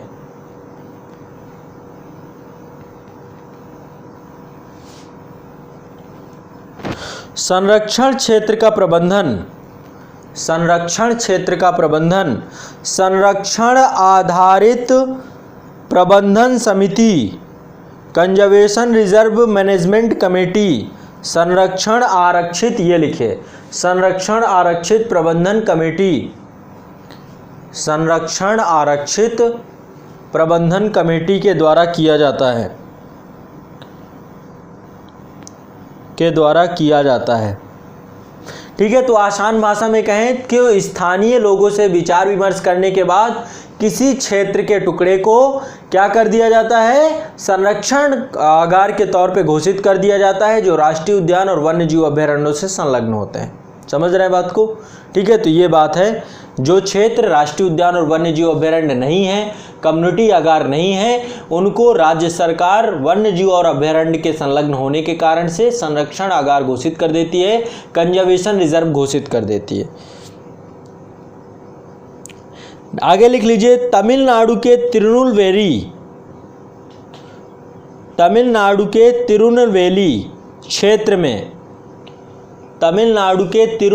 क्षेत्र में भारत का पहला संरक्षण आगार खोला गया। ठीक है, तो क्या होता है, कई बार कोई गांव है, मान लीजिए, उस गांव से ही पूरा विचार विमर्श करने के बाद उसको पूरा क्या बोल दिया गया। तो इसमें अंतर ये है कि गांव वालों के राइट्स, जो कि राष्ट्रीय उद्यान में सारे राइट खत्म हो जाते हैं। यदि किसी क्षेत्र को राष्ट्रीय उद्यान घोषित करना है, मतलब वहां पे मानव अधिवास खत्म होना, वहां पे लोग नहीं रह सकते हैं। इसलिए जो कंजर्वेशन रिजर्व प्रोटेक्टेड एरिया रहता है, प्रोटेक्टेड एरिया जो आपका है, जैसे कि मैं आपको बताऊं, जब आप कभी जाएंगे, मैं जिम कॉर्बेट नेशनल पार्क की बताता हूँ। जिम कॉर्बेट नेशनल पार्क के आसपास में एक एरिया है सीतामढ़ी का। आप देखेंगे जब कभी जिम कॉर्बेट नेशनल पार्क जाएंगे तो आपको यदि जिम कॉर्बेट नेशनल पार्क का टिकट नहीं मिलेगा तो आपसे बोला जाएगा कि आप एक काम करिए, सीतामढ़ी के जंगल में घूम लीजिए, सीतामढ़ी के जंगल में चले जाइए। तो सीतामढ़ी के जंगल में जाने के लिए आपको जो है बार बार जो है बोला जाएगा कि सीतामढ़ी के जंगल में चले जाइए, वहाँ से कोई दिक्कत नहीं है। तो सीतामढ़ी के जंगल में आपको यदि बोलेंगे तो फिर क्या होगा, वो आपका संरक्षण क्षेत्र है, वहाँ पे मानवीय बसाव है, वहाँ पे लोग मिल जाएंगे, सब कुछ हो जाएगा, वहाँ पे गांव मिल जाएंगे अंदर, वो भी जंगल ही है। अब वहाँ पे मतलब वो जिम कॉर्बेट नेशनल पार्क का हिस्सा नहीं है। जिम कॉर्बेट नेशनल पार्क अलग है, सीतामढ़ी का जंगल अलग है। सीतामढ़ी का जंगल सिर्फ संरक्षण आगार है, वो संरक्षण आगार आता है, कंजर्वेशन रिजर्व में आता है, ना कि वो राष्ट्रीय उद्यान है। नेशनल पार्क का दर्जा नेशनल पार्क अलग ही होता है। नेशनल पार्क की सीमा के अंदर मानवीय अधिवास नहीं पाया जाता है। तो आमतौर पे ये भी बना दिए जाते हैं ताकि यहाँ पर भी लोगों के अधिकार भी संरक्षित रहें और साथ साथ जैव विविधता का भी संरक्षण हो सके। तो इसमें भी काफ़ी एरिया जो है इसका प्रोटेक्टेड हो जाता है, लोग यहाँ पर रहते हैं, अपने जो है यहाँ पर रोजगार चलाते हैं, है ना। चलिए, तो ये हो गया आपका। यहाँ पर मैंने आपको बताया पहला कहाँ बना, तमिलनाडु के तिरुनेलवेली में पहला, भारत का पहला संरक्षण आगार खोला गया। ये हो गया आपका, ठीक। अब अगला नेक्स्ट, ये हो गया संरक्षण आगार, समुदाय आगार और संरक्षण आगार। अभी तक किसको नहीं समझ में आया? अब कौन है जिसको अभी भी दोनों में किसी तरीके की समस्या है, नहीं समझ में आया हो, बता सकते हैं आप। अभी तक किसे नहीं समझ में आया ये? आगे बढ़िए। नेक्स्ट, ये आपको मैंने सबसे पहले समझाया था, इसको बोलते हैं इको सेंसिटिव जोन, ESZ, परिस्थितिकी संवेदनशील क्षेत्र। तो ये बना लीजिए आप, ये हेडिंग डाल लीजिए, इको सेंसिटिव जोन, परिस्थितिकी संवेदनशील क्षेत्र। पारिस्थितिकी संवेदनशील क्षेत्र, हाँ ये एक आप जो है ग्राफिंग कर लीजिए, इसको बना लीजिए।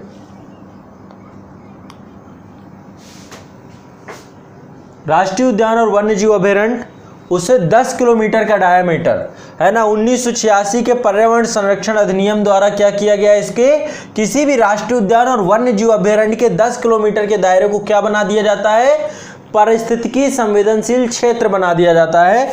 अब चूंकि इसको पारिस्थितिकी संवेदनशील क्षेत्र बनाया जाता है तो इसके आसपास का जो क्षेत्र है वो आसपास का क्षेत्र संरक्षित हो जाता है। आसपास का क्षेत्र क्या हो जाता है, संरक्षित हो जाता है। और जो आसपास का क्षेत्र संरक्षित होता है, यहाँ पर किसी न प्रकार का प्रदूषणकारी उद्योग लगाया जा सकता, न कोई खनन कार्य किया जा सकता, न जल विद्युत परियोजना लगाई जा सकती। इस तरीके की गतिविधियां पूरी प्रतिबंधित हो जाती हैं। इस क्षेत्र में पेड़ को गिराना, भूजल का दोहन करना, होटल और रिजॉर्ट बनाना, इसकी स्थापना जो होती है उसको क्या किया जाता है, रेगुलेट किया जाता है। तो ये पूरा बना के इसको लिख लीजिए। पर्यावरण पारिस्थितिकी संवेदनशील क्षेत्र जो होते हैं,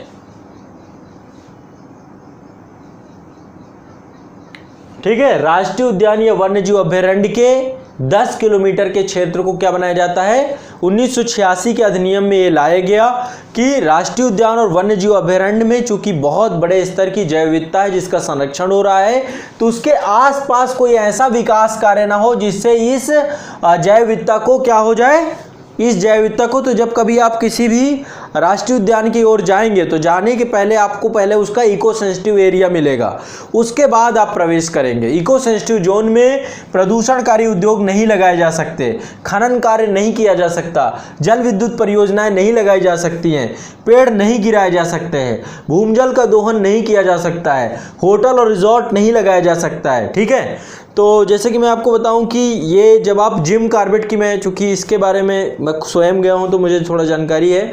जिम कॉर्बेट जाएंगे तो 2 रास्ते पड़ते हैं इसके, एक जाता है रामपुर होकर के। रामपुर आपका पड़ता है नैनीताल जिले में ही है, नैनीताल जिला उत्तराखंड का, उसी में रामपुर पड़ता है। रामपुर में ही आपका जिम कॉर्बेट नेशनल पार्क शुरू होता है वहीं से। दूसरा एक रास्ता आता है कालागढ़। जब कभी आप गूगल में मैप लगाएंगे तो ज़्यादातर कालागढ़ वाला हिस्सा जो है उसका मैप बहुत आएगा और आपको लगेगा अरे यहाँ से तो बहुत नज़दीक है। नहीं, कालागढ़ से तो जिम कॉर्बेट नेशनल पार्क वहाँ से रास्ता ही नहीं है, बंद है। दरअसल क्या है, जिम कॉर्बेट नेशनल पार्क के अंदर से रामगंगा नदी आती है, तो कालागढ़ के पास जो है एक डैम बनाया गया है, बहुत बड़ा डैम बनाया गया है और जल विद्युत परियोजना है। तो वो जिम कॉर्बेट नेशनल पार्क के बाहर है, काफ़ी एक डैम बनाया गया है जो कालागढ़ के नज़दीक है। तो जो डैम बनाया गया है वो जिम कॉर्बेट नेशनल पार्क के 10 किलोमीटर दायरे में नहीं बनाया गया, उससे दूर बनाया गया है। ठीक है, और वो बनाया गया आपका जो रामगंगा नदी है उसकी डाइवर्सिटी पे बनाया गया है, रामगंगा नदी के। तो यहाँ पर जल विद्युत परियोजनाएं ये सब इस तरीके से नहीं विकसित की जा सकती कि कभी यदि किसी तरीके की आपदा आती है, प्राकृतिक आपदा आती है, कोई भूकंप आता है, क्योंकि ये इको सेंसिटिव जोन है, तो ऐसी क्षेत्र में क्या हो सकता है, जानवर या कोई जैव विविधता को ह्रास हो, है ना। मान लो डैम का पानी छोड़ा जाना, उससे जल भरा हो जाना, कितने जीव जंतु मर जाएंगे। तो इन सब चीज़ों को ध्यान में रखते हुए, क्योंकि जल स्तर बढ़ता है ना, डैम में होता क्या है, पीछे एक बड़ा जलाशय बना दिया जाता है, जब उसका जल स्तर बढ़ता है, मतलब जल को रेगुलेट करते हैं, जल विद्युत बनाते हैं, तो वो सब चीज़ें ना हो, इसको ध्यान में रखते हुए सारी की सारी चीज़ों को रेगुलेट किया जाता है। ठीक है, तो क्या है आपका राष्ट्रीय उद्यान और वन्यजीव अभयारण्यों के 10 किलोमीटर के डायमीटर को, इस डायमीटर को बढ़ाया भी जा सकता है, न्यूनतम 10 किलोमीटर है, अधिकतम और भी हो सकता है। तो 1986 के पर्यावरण संरक्षण के अधिनियम द्वारा इसको बनाया गया और इसके तहत प्रदूषणकारी उद्योग, खननकार, जल विद्युत परियोजना जैसी गतिविधियां प्रतिबंधित कर दी गई। पेड़ों को गिराना, भूमि जल का दोहन करना, होटल और रिजॉर्ट बनाना, इनकी स्थापना को प्राकृतिक संसाधनों के वाणिज्यिक उपयोग को क्या कर दिया, इन्होंने नियंत्रित कर दिया कि प्राकृतिक संसाधनों का आप वाणिज्यिक उपयोग करेंगे तो पहले आपको परमिशन, अनुमति लेनी पड़ेगी, बहुत सारे रूल रेगुलेशंस हैं, इतनी जल्दी वहाँ पे कोई पास नहीं होता है चीज़ें। मेरे एक मित्र हैं, बहुत अच्छे दोस्त हैं, उनका ये जो आपका पूरा जिम कॉर्बेट के पास बहुत बड़ा एरिया पड़ा हुआ है, रिजॉर्ट बनाना चाहते हैं, लेकिन वो बना नहीं सकते। कारण क्या, बहुत सारी परमिशन, फॉर्मेलिटीज़ बहुत होती हैं, जब तक वो सब पास नहीं हो जाएंगी तब तक आपको वहाँ पर कोई, तो यदि आप इसके आसपास कोई काम करना चाहते हैं तो नहीं होगा आपका। ठीक है, चलिए ये हो गया आपका राष्ट्रीय उद्यान और ये हो गया पारिस्थितिकी क्षेत्र, लिख लिया, कंप्लीट हो गया। पारिस्थितिकी संवेदनशील क्षेत्र कंप्लीट, लिख गया। आगे बढ़ें। अगला पॉइंट डाल लीजिए, भारत के पवित्र उपवन। अगली हेडिंग डालिए, भारत के पवित्र उपवन, ये क्या है? ठीक है, यहाँ पर देखिए एक अभी थोड़ा सा यहाँ पर एक चीज़ और देख लीजिए, पर्यावरण संवेदनशील क्षेत्र का महत्व क्या क्या होता है, क्यों पर्यावरण संवेदनशील क्षेत्र है। इसमें 2-3 पॉइंट आप लिखना चाहो तो लिख लो, मैं बताता जा रहा हूँ, आप लिखते जाना। ठीक है, पर्यावरण जो संवेदनशील क्षेत्र होते हैं इनका महत्व क्यों बनाए जाते हैं ये। पहली चीज़, औद्योगिकरण बढ़ता जा रहा है, शहरीकरण बढ़ता जा रहा है, और विकास के जितने भी अन्य पहले, इससे क्या हो रहा है, धीरे धीरे लैंड का यूज ऐसे क्षेत्रों के लिए किया जा रहा है जिससे जैव विविधता हानि हो रही है। तो क्या किया जा रहा है, औद्योगिकरण शहरीकरण के परिणाम स्वरूप भूदृश्य में जो बहुत सारे परिवर्तन हो रहे हैं, उससे भूकंप, बाढ़, भूस्खलन, बादल फटने जैसी प्राकृतिक आपदाओं का कारण बन सकता है, जिससे जैव विविधता बड़े स्तर पर ह्रास हो सकता है, जीव जंतुओं को के जीवन में संकट आ सकता है। तो ऐसे में पारिस्थितिकी संवेदनशील क्षेत्र बनाया जाता है। इसके अलावा दूसरा क्या है, विशिष्ट पौधे, जहां पर राष्ट्रीय उद्यान होता है या वन्य जीव अभयारण्य होता है, वहां पर विशिष्ट पौधों की प्रजातियां, विशिष्ट प्रकार के जानवर और भूभागों के क्षेत्र होते हैं जिनको संरक्षित किया जाता है। और इसी कारण से आसपास के एरिया को यदि हम पर्यावरण संरक्षण क्षेत्र के तौर पे घोषित कर देंगे तो ये क्षेत्रों को किसी प्रकार का दुष्प्रभाव का सामना नहीं करना पड़ेगा, एक कारण ये। इसके अलावा शहरीकरण के प्रभाव को कम करने के लिए इसके आसपास के क्षेत्र को हम क्या करते हैं, पर्यावरण पारिस्थितिकी क्षेत्र में बना देते हैं। नहीं तो क्या है, कंक्रीट के जंगल बनते चले जाएंगे, वनों का कटाव होता जाएगा। तो ऐसी स्थिति में आपको इको सेंसिटिव जोन बनाना पड़ेगा, जिसके कारण से वहां पर किसी भी तरीके की दिक्कत ना हो। अगला, राष्ट्रीय वन्यजीव कार्य योजना, national wild life action plan, ये बनाया गया था 2017 से 2031। इसमें जैव विविधता वाले खंड में ये बताया गया कि जैव विविधता के विनाश को रोकने के लिए हमें क्या करना है, संरक्षित क्षेत्र के नेटवर्क के बाहर क्षेत्रों को भी सुरक्षित रखने का प्रयास करना है। यानी कि जो राष्ट्रीय उद्यान है, वन्य जीव अभयारण्य है, संरक्षण आगार है, समुदाय आगार है, इनके आसपास के क्षेत्र को भी हमें क्या करना है, प्रोटेक्ट करना है, तभी हम जाकर पर्यावरण के संरक्षण को कर पाएंगे। तो ये सारी चीजें एक पूरी राष्ट्रीय वन्यजीव कार्य योजना बनाई गई 2017 से 2031 तक है, उसमें स्पष्ट किया गया, इसलिए इको सेंसिटिव जोन बहुत जरूरी है, इनका महत्व है। और अगला है, नेक्स्ट अंतिम है, इको सेंसिटिव जोन को घोषित करने का उद्देश्य संरक्षित क्षेत्र और उसके आसपास के क्षेत्र की गतिविधियों को रेगुलेट करना, प्रतिबंधित करके संभावित जोखिमों को कम करना। ये इसके महत्व हैं इको सेंसिटिव जोन के। अब ये कोई ऐसा नहीं है, बहुत कठिन चीज़ नहीं है, आप सब समझते हैं, समझदार हैं। ठीक है, चलिए अब मैं इसको लिखवाऊंगा नहीं, अपने हिसाब से आप को बस समझाना था, समझाने के लिए मैंने यहाँ पर ये पूरा सेक्शन रखा था। चलिए आगे बढ़ते हैं। नेक्स्ट टॉपिक है भारत के पवित्र उपवन। पवित्र उपवन ये क्या है, ये भी एक प्रकार का जो है आपका स्वस्थानीय संरक्षण के अंतर्गत आता है, भारत के पवित्र उपवन। तो पवित्र उपवन कुछ नहीं है, देखिए हमारे यहाँ पर पेड़ पौधों का महत्व, प्रकृति का महत्व प्राचीन काल से ही रहा है। सिंधु घाटी सभ्यता में मातृ देवी की पूजा की जाती थी, मातृ देवी यानी उर्वरा की देवी। विभिन्न प्रकार के पेड़ पौधों की पूजा की जाती है, अभी भी देखते हैं ना आपके आसपास बरगद, पीपल और विभिन्न वृक्षों की आप पूजा करते हैं, आप तुलसी की पूजा करते हैं, है ना। तो ऐसे ही बहुत सारे जंगली क्षेत्र हैं, जंगली या फिर ऐसी बहुत सारी प्रजातियां हैं या जंगलों में निवास करने वाली बहुत सारी जनजातियां हैं जो कि बहुत सारे प्रकृति से बहुत धार्मिक आस्था रखती है, प्रकृति के साथ धार्मिक आस्था रखती है। जैसे कि राजस्थान का बिश्नोई समाज, राजस्थान का बिश्नोई समाज जो है विशेष प्रकार के पौधों की पूजा करता है। खेजरी नामक एक पौधा होता है राजस्थान में। राजस्थान से यहाँ पे कौन है, राजस्थान से, चलो आज मानसून के बारे में मैंने पूछा था, राजस्थान से मेरे साथ है ना कोई, तो राजस्थान से सोनी एकता जी आप हैं, तो बताइए, आपने बिश्नोई समाज के बारे में आपको पता ही होगा, खेजरी का वृक्ष राजस्थान में पाया जाता है।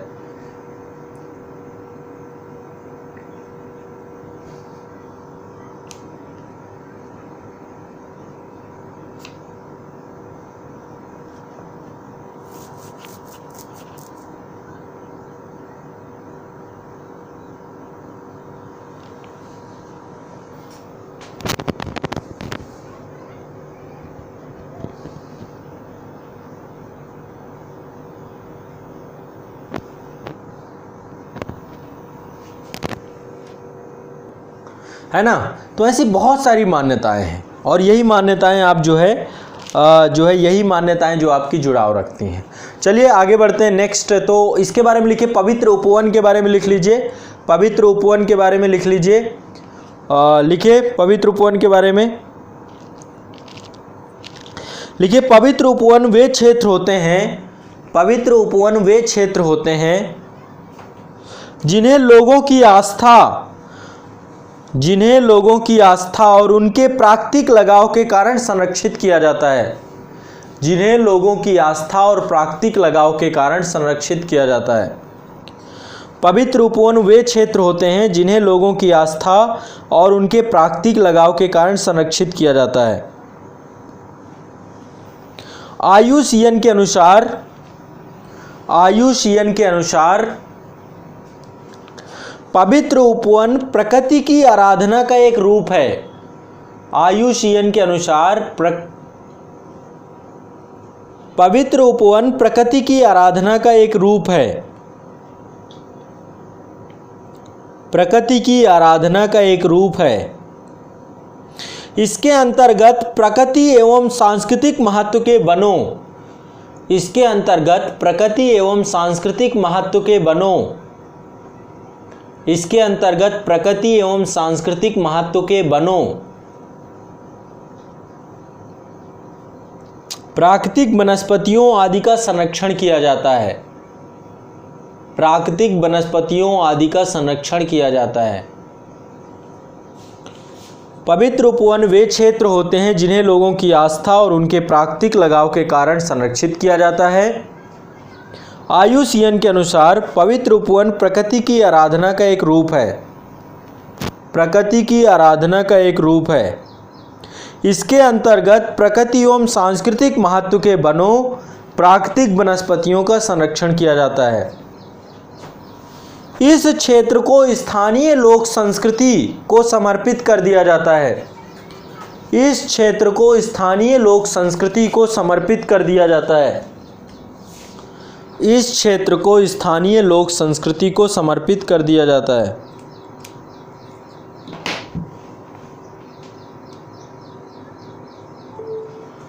इस क्षेत्र को स्थानीय लोक संस्कृति को समर्पित कर दिया जाता है।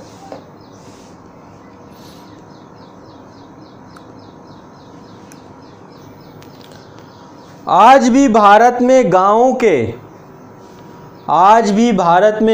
के वृक्षों से लेकर वनों तक, आज भी भारत में गांवों के वृक्षों से लेकर वनों तक लोगों का सांस्कृतिक जुड़ाव है। लोगों का सांस्कृतिक जुड़ाव है।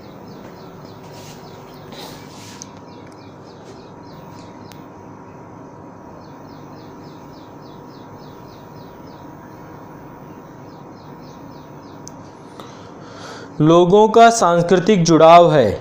लोगों के द्वारा कई वृक्षों की पूजा की जाती है। लोगों के द्वारा कई वृक्षों की पूजा की जाती है। जैसे कि कोई एक इमेज यहाँ पर है तो मैं साझा करूँ, आपको दिखाऊं। ये देखिए, ये आपका पवित्र उपवन का ही ये इमेज है।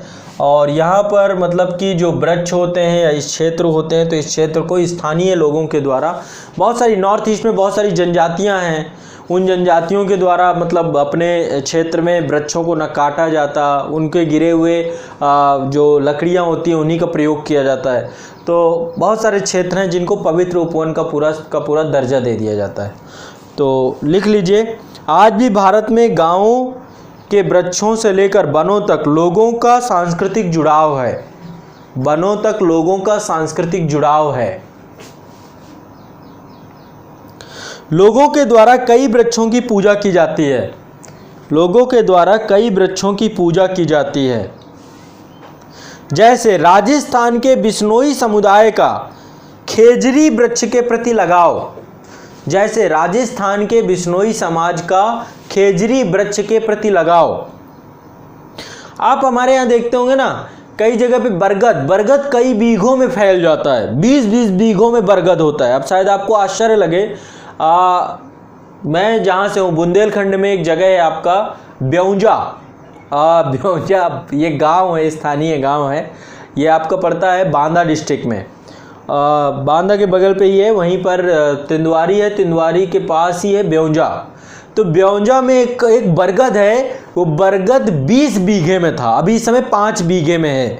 अभी इस समय मैंने प्रत्यक्षदर्शी हूँ, मैंने जाके उसे देखा है।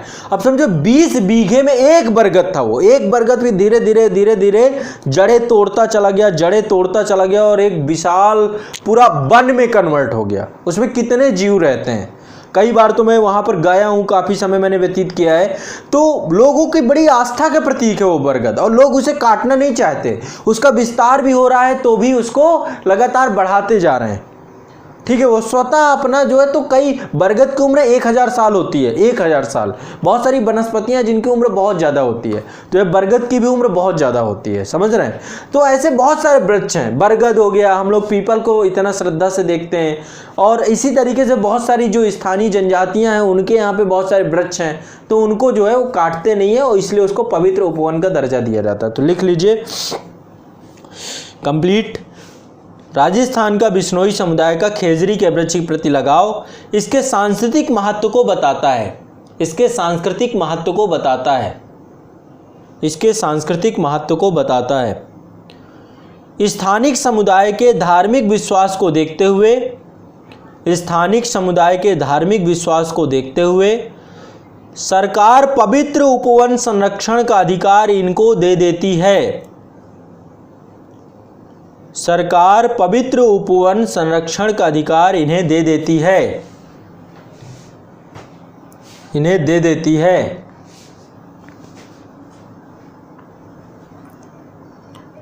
इन्हें दे देती है।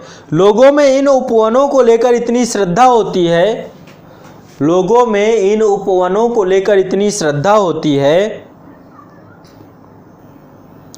कि वे उस उपवन क्षेत्र से सूखी लकड़ी तक नहीं उठाते, कि वे उस उपवन क्षेत्र से सूखी लकड़ी तक नहीं उठाते, वे उस उपवन क्षेत्र से सूखी लकड़ी तक नहीं उठाते।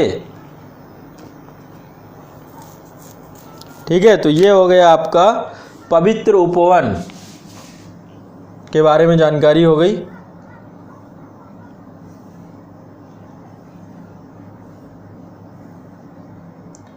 ठीक है, पवित्र उपवन के बारे में जानकारी होगा। पवित्र उपवन को कई जगह पे कई नामों से जाना जाता है, अलग अलग नाम है ना। कहीं पर आंध्र प्रदेश में इन्हें पवित्र उपवन बोलते हैं, अरुणाचल प्रदेश में गुम्पा वन बोलते हैं, गुम्पा वन बोलते हैं, गोवा में इसे देवराय बोलते हैं, झारखंड में सरना बोलते हैं, कर्नाटक में देवारा काड़ू बोलते हैं, है ना। महाराष्ट्र में देवराय या देवगुड़ी बोलते हैं, मणिपुर में गमखाह बोलते हैं, मेघालय में कील आमलिंगदोह बोलते हैं, है ना। उड़ीसा में जोहरा काथुमारामा बोलते हैं, पुदुचेरी में कोविड काडू बोलते हैं, राजस्थान में ओसांग बोलते हैं। तो हर जगह अलग अलग नाम हो सकते हैं इनके, हर जगह अलग अलग नाम इनके हो सकते हैं। ठीक है, तो बहुत ज़्यादा इसमें कोई दिक्कत नहीं है, बहुत ज़्यादा इम्पोर्टेंट भी नहीं है।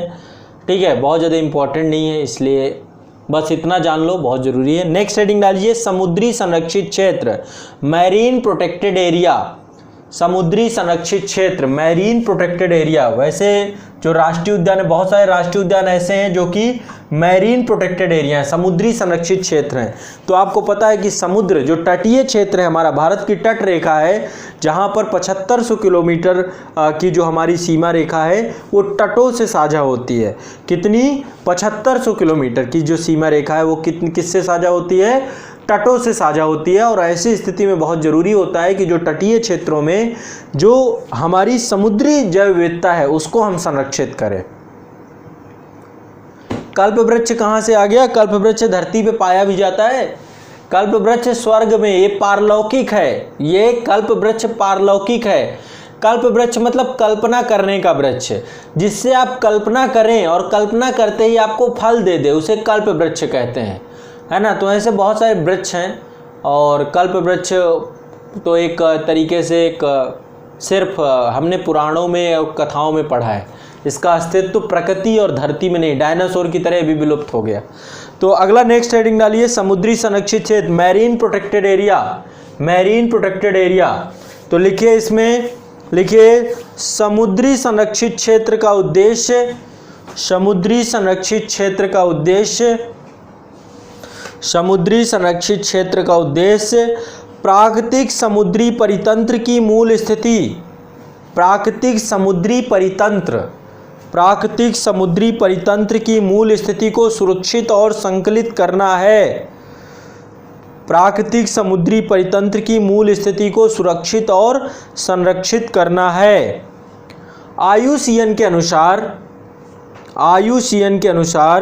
समुद्री क्षेत्र के जल भराव के साथ साथ, IUCN के अनुसार समुद्री क्षेत्र के जल भराव क्षेत्र के साथ वनस्पतियों एवं जीवों के क्षेत्र, वनस्पतियों एवं जीवों के क्षेत्र,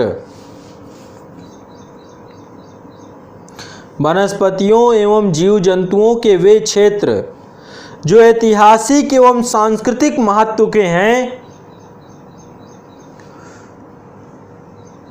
IUCN के अनुसार समुद्री क्षेत्र के जल भराव क्षेत्र के साथ वनस्पतियों और जीव जंतुओं के वे क्षेत्र जो ऐतिहासिक एवं सांस्कृतिक महत्व के हैं, उन्हें पर्यावरण को स्वस्थ बनाए रखने के लिए, उन्हें पर्यावरण को स्वस्थ बनाए रखने के लिए नियमबद्ध करके संरक्षित किया जाता है, नियमबद्ध करके संरक्षित किया जाता है, नियमबद्ध करके संरक्षित किया जाता है। समुद्र तटीय क्षेत्रों के जलीय भाग में, समुद्र तटीय क्षेत्रों के जलीय भाग में जो किसी क्षेत्र के जल पर्यटन की दृष्टि से महत्व रखते हैं, जो किसी क्षेत्र के जल पर्यटन की दृष्टि से महत्व रखते हैं, जो किसी क्षेत्र के जल पर्यटन के महत्व से, जल पर्यटन के दृष्टि से अत्यंत महत्व रखते हैं, जो किसी क्षेत्र के जल पर्यटन की दृष्टि से अत्यंत महत्व रखते हैं, अत्यंत ही महत्वपूर्ण जीव जंतु और समुद्री वनस्पतियां भी पाई जाती हैं, अत्यंत महत्वपूर्ण जीव जंतु और समुद्री वनस्पतियां भी पाई जाती हैं। ये तटीय इंजीनियरिंग एवं संरचना, ये तटीय इंजीनियरिंग एवं संरचना एवं अन्य विकास गतिविधियों के कारण, ये तटीय इंजीनियरिंग संरचना एवं अन्य गतिविधियों द्वारा, ये तटीय इंजीनियरिंग संरचना एवं अन्य गतिविधियों द्वारा संकटग्रस्त हो रही हैं, संकटग्रस्त हो रही हैं।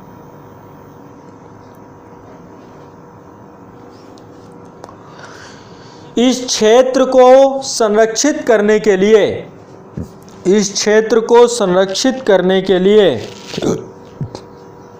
इस क्षेत्र को संरक्षित करने के लिए समुद्री,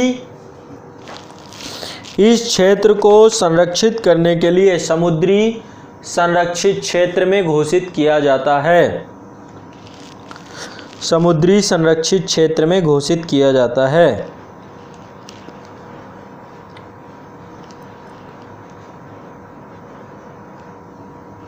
भारत में समुद्री उत्पादकता, भारत में समुद्री उत्पादकता, भारत में समुद्री उत्पादकता,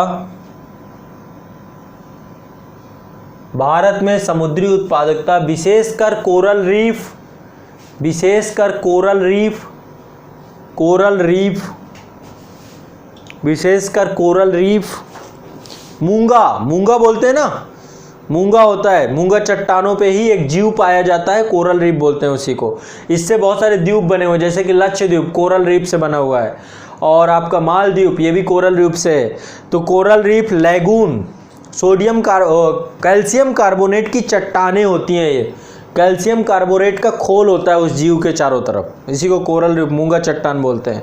coral reef lagoon, lagoon, lagoon मतलब कि समुद्र का जल स्थल में प्रवेश कर जाता है, लैगून झील नुमा बन जाता है, झील जो होती हैं उसे लैगून कहते हैं।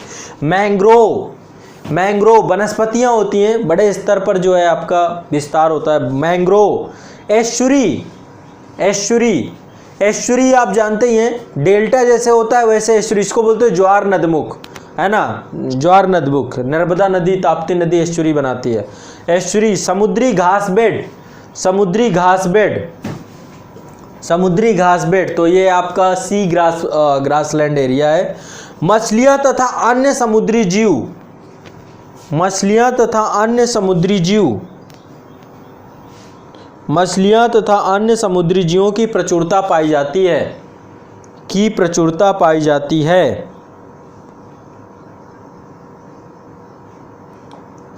यह क्षेत्र जैव विविधता की दृष्टि से महत्वपूर्ण होने के कारण पर्यटन की दृष्टि से भी, यह क्षेत्र जैव विविधता की दृष्टि से महत्वपूर्ण होने के कारण से पर्यटन के लिए भी सबसे ज़्यादा महत्वपूर्ण होते हैं, पर्यटन के लिए भी सबसे ज़्यादा महत्वपूर्ण होते हैं। भारत में समुद्री संरक्षित क्षेत्र को 3 भागों में बांटा जाता है। भारत में समुद्री संरक्षित क्षेत्र को 3 भागों में बांटा जाता है। भारत में समुद्री संरक्षित क्षेत्र को 3 भागों में बांटा जाता है। पहले लिखिए कैटेगरी 1 वर्ग ए, वर्ग 1, वर्ग 1, फिर वर्ग 2, फिर वर्ग 3। ये तीनों वर्ग क्या है समझना है। वर्ग 1, वर्ग 1, इसमें लिखिए इसके अंतर्गत भारत के सभी राष्ट्रीय उद्यान एवं अभयारण्य, मैंग्रोव तथा अंतर, लिख लीजिए इसमें, इसके अंतर्गत वर्ग 1 में लिखे इसके अंतर्गत भारत के सभी राष्ट्रीय उद्यान, जितने भी समुद्री राष्ट्रीय उद्यान है उनकी बात कर रहा है। इसके अंतर्गत भारत के सभी राष्ट्रीय उद्यान, अभयारण्य, मैंग्रोव, अंतर्ज्वारीय, उपज्वारीय क्षेत्र, अंतर्ज्वारीय और उपज्वारीय क्षेत्र, coral reef, creeks, creeks, sir creek, creeks,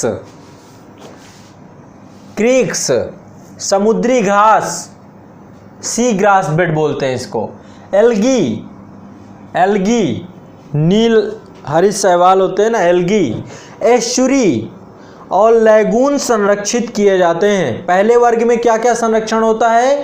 पहले जो मैरीन प्रोटेक्टेड एरिया का कैटेगरी 1 है उसके अंतर्गत जितने भी आपके समुद्री राष्ट्रीय उद्यान हैं, अभयारण्य है, मैंग्रोव है, अंतर्ज्वारीय, उपज्वारीय क्षेत्र, कोरल रीफ, क्रीक, समुद्री घास, एल्गी, एस्चुरी, लैगून आदि को संरक्षित किया जाता है। ठीक, ये पहली कैटेगरी है। ठीक है, दूसरी कैटेगरी इसके अंतर्गत द्वीपों के समुद्री परितंत्र के कुल भाग को शामिल किया जाता है। इसके अंतर्गत द्वीपों के समुद्री परितंत्र के कुल भाग को शामिल किया जाता है। तीसरी कैटेगरी इसके अंतर्गत समुद्र नहीं बल्कि जलीय भाग के रेतीले क्षेत्र को शामिल किया जाता है। इसके अंतर्गत समुद्र नहीं बल्कि जलीय भाग के रेतीले क्षेत्र को सैंडी बीच। तीसरे नंबर पे जो बीच होता है ना, पुलिन बोलते हैं इसको, जहां पर रेतीला क्षेत्र है उस पर भी बहुत सारे वनावरण, वृक्षावरण, समुद्री जैव विविधता सब पाई जाती है इसमें भी। तो दूसरे नंबर पे द्वीपों वाला समुद्री परितंत्र होता है। दूसरी कैटेगरी में द्वीपों का समुद्री परितंत्र है और तीसरी श्रेणी पे रेतीला क्षेत्र है, समुद्र का रेतीला भाग जहां पर विभिन्न प्रकार की जैव विविधता पाई जाती है, उस क्षेत्र को तीसरी कैटेगरी पर रखा गया है। तो 3 कैटेगरी हैं, 3 कैटेगरी पर इसको पूरा हम क्या करते हैं, प्रोटेक्ट करते हैं। ठीक, 3 कैटेगरी हैं। तो ये आपका हो गया समुद्री परितंत्र। अब आगे मैं थोड़ा सा चर्चा करूंगा कि भारत में कौन कौन से समुद्री परितंत्र क्षेत्र हैं। तो इसको आज नहीं देखेंगे, कल के सेशन पे देखेंगे। कल के सेशन पे हम भारत के समुद्री परितंत्रीय क्षेत्र को देखेंगे, पहली चीज़ ये चर्चा करेंगे। और दूसरा आपका बायोस्फीयर रिजर्व, जैवमंडल आगार, इस विषय वस्तु को भी कल हम देखेंगे। ठीक है, तो आज के लिए फिर इतना ही रखते हैं, आज के लिए यहीं तक रखा जाए। ठीक है, चलिए फिर आराम से पढ़िए, खूब मस्ती करिए, खूब पढ़ाई करिए, खूब मेहनत करिए, तनाव नहीं लेना है, टेंशन नहीं लेना है और खूब पढ़ना है।